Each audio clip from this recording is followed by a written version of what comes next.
ಅನಲಾಸುರನ ಕೋಪ. ಯಮ ಎಂಬ ಹೆಸರಿನ ನಗರವನ್ನು ಮೃತ್ಯುದೇವ ಯಮರಾಜ ಆಳುತ್ತಿದ್ದನು. ಅವನು ನೃತ್ಯ, ನಾಟಕ ಮತ್ತು ಸಂಗೀತಗಳ ಅಭಿಮಾನಿಯಾಗಿದ್ದ. ಒಮ್ಮೆ ಅವನು ಒಂದು ಸಂಗೀತ ಮತ್ತು ನೃತ್ಯ ನಾಟಕ ಭವ್ಯ ಸಮಾರಂಭವನ್ನು ಏರ್ಪಾಡು ಮಾಡಿದ್ದ. ಹಲವು ರಾಜರಲ್ಲಿ ಅಲ್ಲಿ ಆಹ್ವಾನವಾಗಿತ್ತು.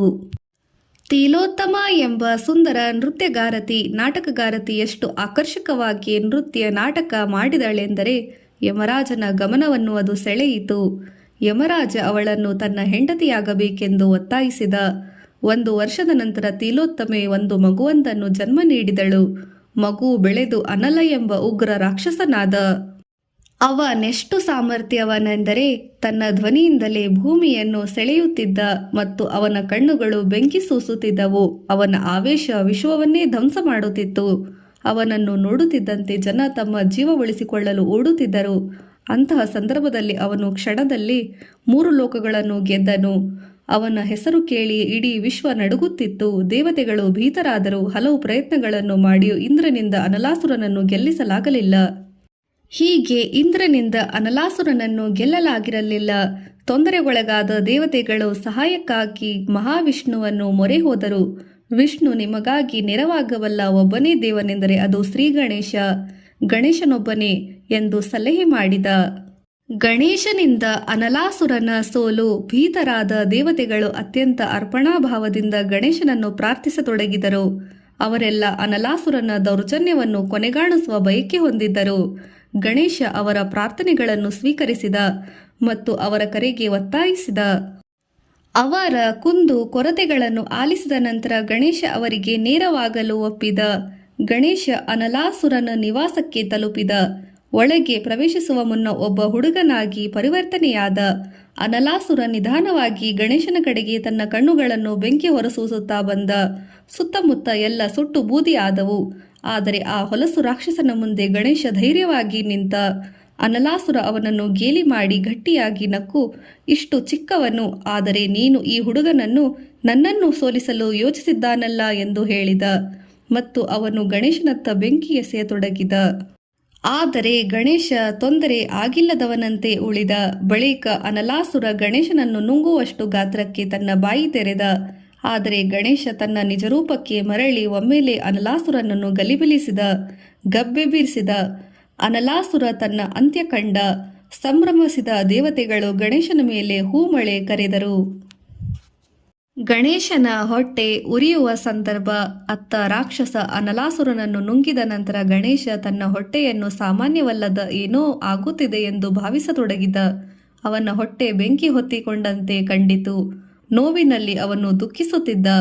ಓ, ಒಳಗಿನಿಂದ ಅದು ಉರಿಯುತ್ತಿದೆ, ನನ್ನ ಹೊಟ್ಟೆ ಉರಿಯುತ್ತಿದೆ ಎನ್ನುತ್ತಾ ಗಣೇಶ ನೋವಿನಿಂದ ಅತ್ತ ನೆಲದ ಮೇಲೆ ಉರುಳಾಡಿದ. ನೋವು ತಾಳಲಾರದೆ ಅವನ ಕಣ್ಣುಗಳಿಂದ ನೀರು ಹರಿಯುತ್ತಿತ್ತು. ಅಂಥ ಸನ್ನಿವೇಶವನ್ನು ನೋಡುತ್ತಾ ದೇವತೆಗಳು ಗಾಬರಿಗೊಂಡರು. ಯಾರಾದರೂ ಅವನಿಗೆ ನೇರವಾಗಬೇಕು ಎಂದು ಬೆಂಕಿ ಶೀಘ್ರವಾಗಿ ಆರಿಸಿ ಎಲ್ಲ ದೇವತೆಗಳು ಒಬ್ಬ ಹೇಳಿದ. ತಕ್ಷಣ ದೇವತೆಗಳು ಅವನ ಹೊಟ್ಟೆ ಮೇಲೆ ತಣ್ಣೀರು ಸುರಿಯತೊಡಗಿದರು. ಕೆಲವರು ಅವನಿಗೆ ಕುಡಿಯಲು ಮಂಜುಗಡ್ಡೆ ಸೇರಿದ ತಣ್ಣೀರನ್ನೇ ತಂದರು. ಚಂದ್ರ ತನ್ನ ತಂಪು ಕಾಂತಿಯಿಂದ ಗಣೇಶನಿಗೆ ಹಿತವುಂಟು ಮಾಡಲು ಸ್ವಯಂ ಬಂದ. ಇದನ್ನು ಹೊಂದಿಸಲು ನಾನು ಯತ್ನಿಸುತ್ತಿದ್ದೆ ಎಂದು ಹೇಳಿದ. ಆದರೆ ಅದು ಕೆಲಸ ಮಾಡಲಿಲ್ಲ. ಜಲದೇವ ವರುಣ ಗಣೇಶನ ಉರಿಯುತ್ತಿದ್ದ ಹೊಟ್ಟೆ ಮೇಲೆ ಸ್ವಲ್ಪ ತಂಪು ಗಂಗಾ ನದಿ ನೀರನ್ನು ಸುರಿದ. ಆದರೆ ಉರಿ ನಿಲ್ಲದೆ ಮುಂದುವರಿಯುತ್ತಿತ್ತು. ಗಣೇಶ, ಬಾಲಚಂದ್ರ ಮತ್ತು ಪದ್ಮಪಾಣಿ ಆದ ಸಂದರ್ಭ. ಗಣೇಶನ ಹೊಟ್ಟೆ ಇನ್ನೂ ಉರಿಯುತ್ತಿತ್ತು. ದೇವತೆಗಳು ಚಿಂತೆಗೊಳಗಾದರು. ಕೆಲವರು ಕೈಲಾಸ ಪರ್ವತಕ್ಕೂ ಹೋಗಿ ಅದರ ಶಿಖರದಿಂದ ಮಂಜುಗಡ್ಡೆ ತಂದರು. ಆದರೂ ಯಾವುದೂ ಅವನ ಮೇಲೆ ಕೆಲಸ ಮಾಡಲಿಲ್ಲ. ದೇವತೆಗಳ ನಡುವೆ ಪ್ರಕ್ಷುಬ್ಧೆ ಅಲೆ ಹೊಯ್ಯತೊಡಗಿತು. ಕೆಲವರು ದೇವಿಯರು ನೇರವಾಗಿ ಬಂದರು. ಅವರು ಹಾಲು, ಶ್ರೀಗಂಧ, ಕಣಕ, ಮೊಸರು, ಅರಿಶಿನ ಮತ್ತು ತಂಪು ಮಣ್ಣು ತಂದರು. ಆದರೆ ಗಣೇಶನ ಉರಿ ಶಾಂತಿಗೊಳಿಸಲು ಯಾವುದೂ ನೇರವಾಗಿ ಬರಲಿಲ್ಲ. ದೇವತೆಗಳ ದೊರೆ ಇಂದ್ರ ಅರ್ಧಚಂದ್ರನನ್ನು ತಂದು ಗಣೇಶನ ಹೊಟ್ಟೆ ಮೇಲೆ ಇರಿಸಿದನು. ಅದು ಅವನಿಗೆ ಬಾಲಚಂದ್ರ ಎಂಬ ಹೆಸರು ನೀಡಿತು. ಮುಂದೆ ವಿಷ್ಣು ಬಂದು ಗಣೇಶನ ಹೊಟ್ಟೆಯ ಮೇಲೆ ದೈವಿಕ ಕಮಲವನ್ನಿರಿಸಿದನು. ಅದು ಗಣೇಶನಿಗೆ ಪದ್ಮಪಾಣಿ ಎಂಬ ಇನ್ನೊಂದು ಹೆಸರು ಕೊಟ್ಟಿತು. ಹೇಗೆ ಆದರೂ ನರಳಾಡಿ ಮುಂದುವರಿಯಿತು. ಬ್ರಹ್ಮ ತನ್ನ 2 ಹೆಣ್ಣು ಮಕ್ಕಳು ರಿದ್ಧಿ ಮತ್ತು ಸಿದ್ಧಿಗಳನ್ನು ಗಣೇಶನನ್ನು ಶಾಂತವಾಗಿಸಲು ಮದುವೆ ಮಾಡಿದನು ಎಂದು ನಂಬಲಾಗಿದೆ. ಆದರೆ ಈ ಒಂದೊಂದು ಪ್ರಯತ್ನವು ಗಣೇಶನ ಉರಿಯುತ್ತಿದ್ದ ಹೊಟ್ಟೆಗೆ ಯಾವ ಉಪಾಯವೂ ಆಗಲಿಲ್ಲ. ಗಣೇಶನ ಚಿಕಿತ್ಸೆ. ಶಿವನಿಗೆ ಇದು ತಿಳಿದು ತನ್ನ ಮಗನಿಗೆ ನೇರವಾಗಲು ಧಾವಿಸಿ ಬಂದನು.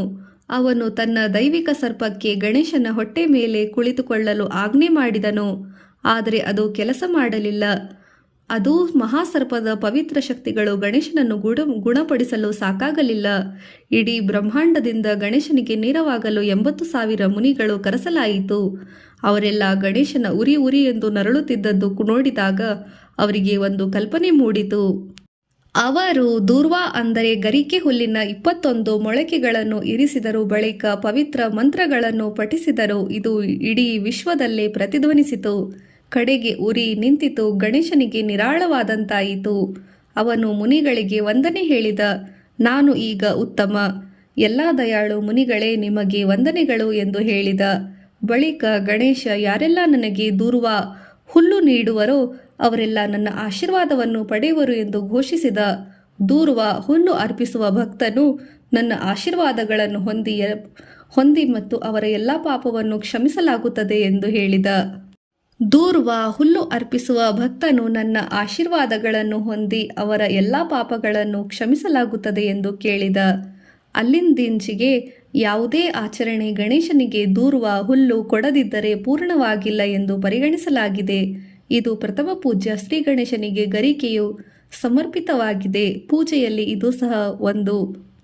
3 ಶಾಪಗಳು. ಜಂಬೂದ್ವೀಪದ ರಾಜ ಸುಲಭ, ಅವನ ಪತ್ನಿ ಸುಭದ್ರೆ ಇಬ್ಬರು ಗಣೇಶನ ಪರಮ ಭಕ್ತರು. ಒಂದು ದಿನ ಒಬ್ಬ ಬಡ ಬ್ರಾಹ್ಮಣ ಅವರ ಬಳಿ ಬಂದು ತಿನ್ನಲು ಏನನ್ನಾದರೂ ಕೊಡಿ ಎಂದು ಕೇಳಿದನು. ಹಸಿದಿದ್ದ ಬ್ರಾಹ್ಮಣನಿಗೆ ಏನಾದರೂ ಕೊಡಲು ದೊರೆ ನಿರಾಕರಿಸಿದನು. ಜೀವನೋಪಾಯಕ್ಕೆ ಭಿಕ್ಷೆ ಬೇಡುವುದು ಬಿಟ್ಟು ಏನಾದರೂ ಕೆಲಸ ಮಾಡು ಎಂದ. ಅವನಿಗೆ ಹೇಳಿದನು. ಬ್ರಾಹ್ಮಣ ಗೌರವ ಕಳೆದುಕೊಂಡವನಂತಾಗಿ ದೊರೆಗೆ, ಓ ದೊರೆಯೇ, ಒಬ್ಬ ದೊರೆಯಾಗಿ ನೀನು ನಿನ್ನ ಕರ್ತವ್ಯಗಳನ್ನು ವಿಫಲವಾಗಿರುವೆ. ನೀನು ಒಂದು ಎತ್ತಾಗಿ ಜನಿಸು, ನಾನು ನಿನಗೆ ಶಾಪ ನೀಡಿದ್ದೇನೆ ಎಂದನು. ಇದನ್ನು ಕೇಳಿಸಿಕೊಂಡ ರಾಣಿಯು ಒಮ್ಮೆಲೆ ಕ್ಷೋಭೆಗೊಳಗಾಗಿ ಬ್ರಾಹ್ಮಣನಿಗೆ ಗದರಿಕೊಂಡು, ಮೂರ್ಖ ಬ್ರಾಹ್ಮಣ, ನೀನು ಒಂದು ಕತ್ತಿಯಾಗಿ ಹುಟ್ಟಲು ನಾನು ನಿನಗೆ ಶಾಪ ನೀಡುತ್ತೇನೆ ಎಂದಳು. ಬ್ರಾಹ್ಮಣ ತನ್ನೆಲ್ಲ ಮತಿ ಕಳೆದುಕೊಂಡು ರಾಣಿಯನ್ನು, ನೀನು ಒಬ್ಬ ಭಿಕ್ಷುಕಿಯಾಗಿ ಜನಿಸು ಎಂದು ಶಪಿಸಿದನು. ಬಳಿಕ ರಾಜ ಮತ್ತು ರಾಣಿ ಕ್ರಮವಾಗಿ ಒಂದು ಎತ್ತು ಮತ್ತು ಒಬ್ಬ ಭಿಕ್ಷುಕಿಯಾಗಿ ಪುನರ್ಜನ್ಮ ಪಡೆದರು. ಬ್ರಾಹ್ಮಣ ಒಂದು ಕತ್ತೆಯಾಗಿ ಜನಿಸಿದನು. ಶಾಪಗಳಿಂದ ವಿಮುಕ್ತಿ. ಎತ್ತು, ಕತ್ತೆ ಮತ್ತು ಭಿಕ್ಷುಕಿ ವಿಶ್ವದ ಸುತ್ತುತ್ತಿದ್ದರು. ಒಂದು ದಿನ ಅವರು ಭಗವಾನ್ ಗಣೇಶನ ಹೆಸರಿನಲ್ಲಿ ನಿರ್ಮಿಸಿದ ಒಂದು ದೇವಾಲಯಕ್ಕೆ ಬಂದರು. ಭಿಕ್ಷುಕಿ ದೇವಾಲಯದ ಪಕ್ಕ ಕುಳಿತಿದ್ದಳು. ಆಗ ಅಕಸ್ಮಾತ್ತವಾಗಿ ಯಾರೋ ಒಬ್ಬರು ಅವರ ಕೈಗಳಿಗೆ ಒಂದು ಕಟ್ಟು ಗರಿಕೆ ಹುಲ್ಲು ಹಾಕಿದರು. ಅಲ್ಲೇ ಇದ್ದ ಎತ್ತು ಮತ್ತು ಕತ್ತೆ ಗರಿಕೆ ಹುಲ್ಲು ತಿನ್ನಲಾರಂಭಿಸಿದವು. ಭಿಕ್ಷುಕಿ ಎದ್ದು ಅವುಗಳನ್ನು ಓಡಿಸಿದಳು. ಆದರೆ ಎರಡೂ ಪ್ರಾಣಿಗಳು ತಮ್ಮ ಬಾಯಲ್ಲಿ ಸ್ವಲ್ಪ ಗರಿಕೆ ಹುಲ್ಲು ಇಟ್ಟುಕೊಂಡು ದೇವಾಲಯದತ್ತ ಓಡಿದವು. ಭಿಕ್ಷುಕಿ ಆ ಪ್ರಾಣಿಗಳನ್ನು ದೇವಾಲಯದಿಂದ ಆಚೆ ಓಡಿಸಲು ಅಟ್ಟಿಸಿ ಬಂದಳು. ಈ ಗಡಿಬಿಡಿಯಲ್ಲಿ ಸ್ವಲ್ಪ ಗರಿಕೆ ಹುಲ್ಲು ಗಣೇಶನ ವಿಗ್ರಹದ ಮೇಲೆ ಬಿದ್ದವು. ಹೂಗಳಿದರೂ ಗಣೇಶ ಗರಿಕೆ ಹುಲ್ಲನ್ನು ಭಕ್ತಿಯ ಕುರುಹಾಗಿ ಸ್ವೀಕರಿಸಿದನು. ಇದ್ದಕ್ಕಿದ್ದಂತೆ ಮೂವರು ಭಿನ್ನವಾಗಿ ಭಾವಿಸಲು ತೊಡಗಿದರು. ಭಗವಾನ್ ಗಣೇಶ ಅವರ ಮುಂದೆ ಕಾಣಿಸಿಕೊಂಡು ಅವರನ್ನು ಶಾಪಗಳಿಂದ ಮುಕ್ತಿಗೊಳಿಸಿ ಮೂವರನ್ನು ಪಾರು ಮಾಡಿದನು. ಭಗವಾನ್ ಗಣೇಶ ಮತ್ತು ಜನಕ ಮಹಾರಾಜ. ಒಮ್ಮೆ ಮಹರ್ಷಿ ನಾರದರು ಜನಕರಾಜನ ಅರಮನೆಗೆ ಆತನ ಆಜ್ಞೆ, ಜ್ಞಾನೆ, ಆಲೋಚನಾ ಮತ್ತು ದಯಾಮಯ ವರ್ತನೆಗಳಿಗಿಂತ ಖ್ಯಾತಿಗೆ ಭೇಟಿ ನೀಡಿದರು. ಆತನ ಸಮೃದ್ಧಿಯಿಂದ ಪ್ರಭಾವಿತರಾಗಿ ನಾರದರು ಜನಕನಿಗೆ, ನೀನು ಸಮೃದ್ಧ ಮತ್ತು ಶಾಂತಿಯುತ ಜೀವನದೊಂದಿಗೆ ಹರಸಲ್ಪಡಿರುವೆ, ಗಣೇಶನಿಗೆ ವಂದನೆಗಳನ್ನು ಎಂದು ಹೇಳಿದರು. ಆ ಅಭಿಪ್ರಾಯವನ್ನು ಜನಕ ಹಂಚಿಕೊಳ್ಳಲಿಲ್ಲ. ಮಹರ್ಷಿ, ನಾನು ನಿಮ್ಮನ್ನು ಒಪ್ಪಿಕೊಳ್ಳುವುದಿಲ್ಲ, ನಾನು ಗಣೇಶನಿಂದ ಹರಸಲ್ಪಟ್ಟಿಲ್ಲ ಎಂದು ಹೇಳಿದನು. ನಾರದರು ನಕ್ಕು ಹೋದರು. ಗಣೇಶನಿಗೆ ಇದು ತಿಳಿದಾಗ ಅವನು ರಾಜ ಜನಕನ ಸಾಮ್ರಾಜ್ಯಕ್ಕೆ ಹೋದನು. ಆಗವನು ವಯಸ್ಸಾದ ಬ್ರಾಹ್ಮಣನ ವೇಷದಲ್ಲಿದ್ದನು. ಬುದ್ಧಿವಂತ ಜನಕ ಆ ಬ್ರಾಹ್ಮಣ ಒಬ್ಬ ಸಾಧಾರಣ ವ್ಯಕ್ತಿಯಲ್ಲ ಎಂದು ಅರಿತನು. ಬ್ರಾಹ್ಮಣ ಆಹಾರ ಕೇಳಿದನು. ಜನಕ ಅವನಿಗೆ ಅದ್ಧೂರಿ ಊಟ ನೀಡಿದನು. ಆದರೆ ಅರಮನೆಯಲ್ಲಿದ್ದ ಆಹಾರ ಬ್ರಾಹ್ಮಣನ ಹಸಿವು ನೀಗುವಷ್ಟು ಇರಲಿಲ್ಲ. ಆತ ಹೆಚ್ಚು ಆಹಾರವನ್ನು ಕೇಳಿದನು. ಜನಕ ಹೆಚ್ಚು ಆಹಾರ ಒದಗಿಸುವುದಾಗಿ ಮುಜುಗರಪಟ್ಟುಕೊಂಡನು. ಬ್ರಾಹ್ಮಣ ಆಗ, ನೀನು ನಿನ್ನನ್ನು ದೊರೆಯೆಂದು ಕರೆದುಕೊಳ್ಳುವುದಲ್ಲದೆ ಆಹಾರವನ್ನು ಒದಗಿಸಲು ಆಗದಿದ್ದರೂ ನಿಲ್ಲಿಸು ಎಂದು ಹೇಳಿದನು. ದೂರ್ವ ಹುಲ್ಲು ತೃಪ್ತಿ ನೀಡುತ್ತದೆ. ಜನಕರಾಜನಿಗೆ ನಮ್ರತೆಯ ಪಾಠ ಕಲಿಸಿದ ನಂತರ ಗಣೇಶ ಮಿಥಿಲಾಗೆ ಹೋದನು. ಅಲ್ಲಿ ತ್ರಿಶೀರಸ ಎಂಬ ಕಡು ಬ್ರಾಹ್ಮಣನ ಮನೆ ಬಾಗಿಲ ತಟ್ಟಿದನು. ಗಣೇಶ ಇನ್ನೂ ಬ್ರಾಹ್ಮಣನ ವೇಷದಲ್ಲೇ ಇದ್ದನು. ತಾನು ತುಂಬಾ ದಣಿದಿರುವನೆಂಬಂತೆ ಹಸಿದೆನು ಎಂದು ಸ್ವಲ್ಪ ಆಹಾರ ಸೇವಿಸಬೇಕೆಂದು ತ್ರಿಶಿರಸನಿಗೆ ಹೇಳಿದನು. ತ್ರಿಶಿರಸ ತನ್ನ ಹೆಂಡತಿಯತ್ತ ನೋಡಿದನು. ಅರಳು ಒಂದು ತಟ್ಟೆ ತುಂಬ ದುರ್ವಾ ಎಲೆಗಳನ್ನು ತಂದು ನೀಡಿದಳು. ಗಣೇಶ ಸಂತೋಷದಿಂದ ಸ್ವೀಕರಿಸಿ ಎಲ್ಲ ತಿಂದು ಮುಗಿಸಿದನು. ತನ್ನ ಊಟ ಮುಗಿಸಿದ ಬಳಿಕ ಗಣೇಶ ತನ್ನ ನಿಜರೂಪ ತಾಳಿದನು. ಭಗವಾನ್ ಗಣೇಶನನ್ನು ನೋಡಿ ತ್ರಿಶಿರಸ ಮತ್ತು ಅವನ ಹೆಂಡತಿ ಕಣ್ಣೀರು ಹಾಕಿದರು. ನೀನು ನಿಜ ಭಕ್ತ. ನನ್ನ ಗೆಳೆಯ ಯಾರೇ ಆಗಲಿ ದುರ್ವಾ ಹುಲಿನ ಒಂದು ಎಲೆ ನನಗೆ ಭಕ್ತಿ ಮತ್ತು ನಿಸ್ವಾರ್ಥತೆಯಿಂದ ಕೊಟ್ಟರೂ ಅವರು ಯಾವಾಗಲೂ ನನ್ನ ಆಶೀರ್ವಾದ ಪಡೆಯುವರು ಎಂದು ಗಣೇಶ ಉದ್ಗರಿಸಿದನು.